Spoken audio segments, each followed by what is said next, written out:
You guys are welcome to come in, sit down, and close the door. Porter, I feel bad for that stupid person. To Portia's surprise, Simon is not stupid, even though he is old, and all the messing around she was making with the house, well, first, Simon had his Nigerian lawyer and his friend. I'm not sure if they are connected, but I'm just saying, I only want you to put a lien on the house, please. Something is causing that. Also, could we please talk about these numbers? If you didn't know, I got a little attention when I talked about what was going on between Portia and Simon. I actually did the math, and I want you to know that I think Portia is a liar and that she has lied about enough for all these stupid people to believe her. Yes, she did lock the bag. What bag? She will get even less from this sale than Fallon did from the settlement of her divorce. Do you want me to do the math? Okay, I'll do the math, but listen up, click like and subscribe, and then come back after the jump to meet me. We're about to talk about this because why do you all believe in Porsha? First things first, Porsha will be lucky to get 1.5 million. This is why she will be lucky. Now let's get to this story. Okay, let me read you the story really quickly. It will go by really quickly. Then we'll talk about how Simon made Porsha feel bad.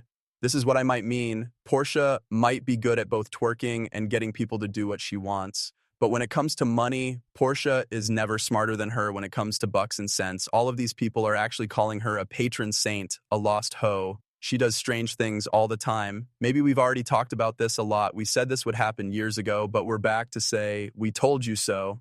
That house won't give Porsha as much as it gave Fallon. Please pay attention. They said, this is from Neighborhood Talk. The breakup of Porsha Williams and Simon Gaboria's marriage is still in the news. Reports say that Simon is being blamed for not paying his own divorce lawyer more than $200,000 as promised. Ferry, Simon's lawyer, put a lawyer's lien on Simon's 15,000 square foot Georgia home, which is worth about $7.3 million on June 10th. The lien says that Simon owes a little more than $200,000 for the lawyers he hired during his divorce fight with Porsha.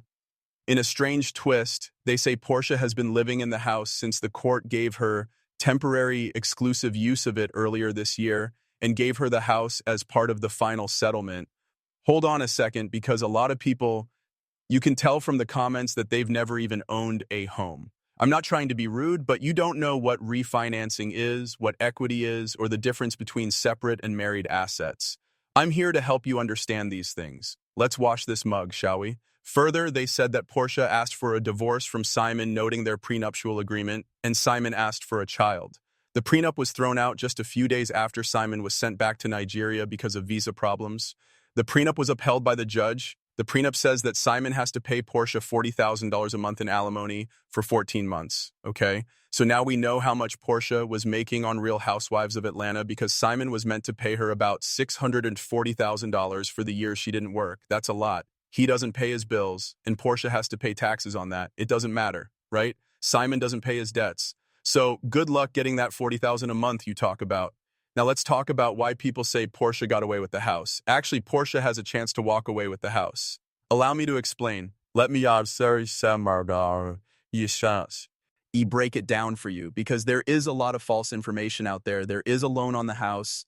Porsha doesn't own the house, so the judge can't give it to Porsha. The judge can I get to stay here. Okay, I'm going to sell the house. Porsha had the right to refuse first. Okay, so Porsha needs to get a new loan to pay off the old one and refinance the house. Some of you may be wondering, okay, so what are the mortgage deeds? No one knows. It was 3 years ago that I found the debt on the house.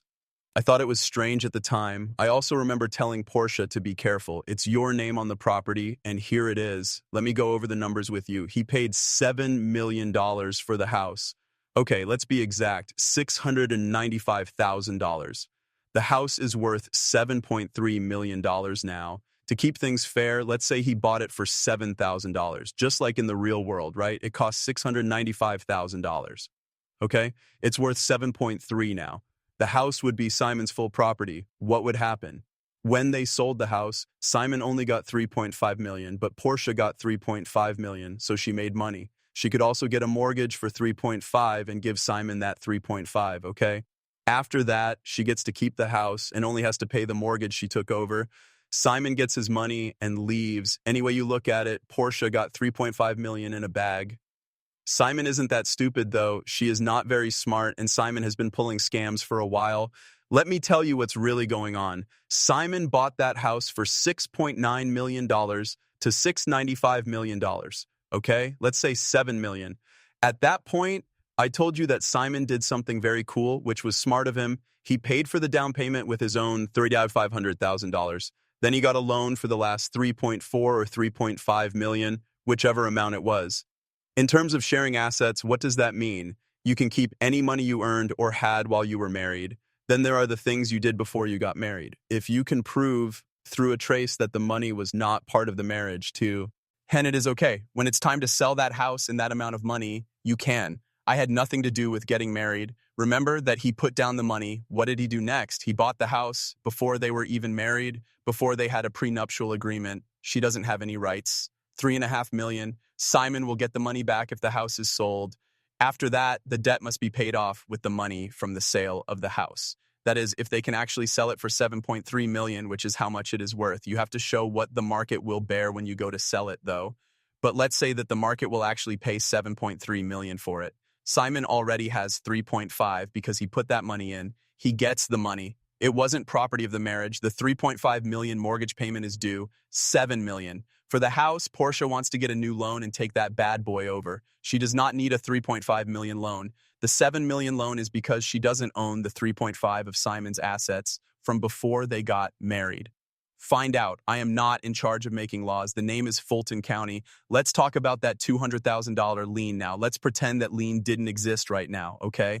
Also, she can't refinance her Porsche, and I don't think she can either. If she could afford a $7 million mortgage on her own, she wouldn't have been beating up Fallon's man before everything went wrong. She wouldn't have been twerking high on tequila to make Simon look hot. If she had her own money, she would have been with the trainer, Mr. Big, or anyone else she wants to be with, no matter how much money she has. Do I know what Porsha is up to now? Not at all. What I meant to say is that based on how she behaved, Simon is not her first or last choice. It was his money, okay? So if Porsha had the money, he wouldn't spend 7 million if she could. Let's say that lien didn't exist, though. Okay, the house is worth 7.3. Porsha says, I can't get a new loan. She makes the house sell quickly. There are still 300,000 left. That is split up between, that equity is the value of the marriage, and Porsha and Simon each have a share of it. He gets 150 and so does Porsha. How much did Fallon make? How much money did Fallon get when she split up with Simon? $150,000. She didn't think things through, and Simon isn't dumb. She has first claim to the house and can say that if you want to live there, you have to pay a refinance to mortgage and buy Simon out of his marriage equity. Let me be clear again. That $300,000 wouldn't bother Porsha. It would cost her a lot of money to pay Simon back. She didn't need a new debt to pay off the old one. After that, she would have to give Simon $150,000, which is half of his property. If they go and say, hey, we think this property is worth 7.3, Porsha doesn't have that much cash. However, Porsha is very angry. It's possible that Simon always knew she was mean because she seemed to help him get even with Fallon. Okay, so this is where the joke begins, right? This is where the joke begins. This was Simon's big one. Why did he put that $220,000 lien on the house? This is how Porsha can pay Simon's lawyer fees and make sure she can't refinance the house at the same time. Of course, if she can't refinance, she'll have to sell the house. It means that no one else will get that house if he can't. Because think about it, lawyers' liens are the first type of lien. Lenders put bills on property as a lien. Attorney liens are at the top of the list of bills. This means that there must be a clear title in order to get a mortgage refinance or even get a mortgage on a house. There can't be any liens if the title is clear. It's important that you pay off the debt on the house. It doesn't matter that it's Simon's lawyers and liens before. The title needs to be clear. You have to pay off at $200,000 lien on the house before you can even talk to a mortgage company about getting a loan, whether it's free money, a new loan, or something else. Porsha needs to pay that $220,000 in order to refinance the loan. He knows that Porsha doesn't have that money now. Even if Porsha could get a $7 million loan, Simon knows she would still have to pay that $220. Now, some people say that Porsha is messing with another very, very, very wealthy African. Maybe he's going to pay off, but is Porsha's kitty cat good enough to secure a $7 million mortgage? The document also says that if Porsha Sugar or whoever she's dating wants to be kind and forgive her debt, he will have to pay Simon's legal fees first. This is so that he can forgive her debt. And when the house is refinanced, save with me again, the mortgage gets 3.5. Simon, the court will give him the 3.5 that he put into it in the first place. There will be 300,000 in stock. She will get half of that. Paul will get half of that. But Paul already took his money out by at least paying off the loan. Okay? This keeps Porsha from refinancing the house. This makes sure that either the house will sell or Porsha won't take it. She will only get $150,000 after twerking and doing who knows what with that guy. Okay, on top of that, even if she can pay it off, she will have to get her new boyfriend to pay his lawyer fees, leaving Porsha with only a $7 million debt. Yes, those of you who said Porsha won with Simon were wrong. That person has no brain at all. Nobody in the front of the room understands, but the people in the back do. Most Porsha fans don't understand money. They don't understand mortgages or liens. They don't get it when a judge gives someone a lien on a house. What does that mean? Hey, Simon really did play this right, and it looks like Porsha will get the same thing Fallon did. Understand what you mean. T told her he would pay her $40,000 a month for 16 months. Does he? Does he? Does he? Because Simon owed money to NetJet, this person, that person, and Simon Doe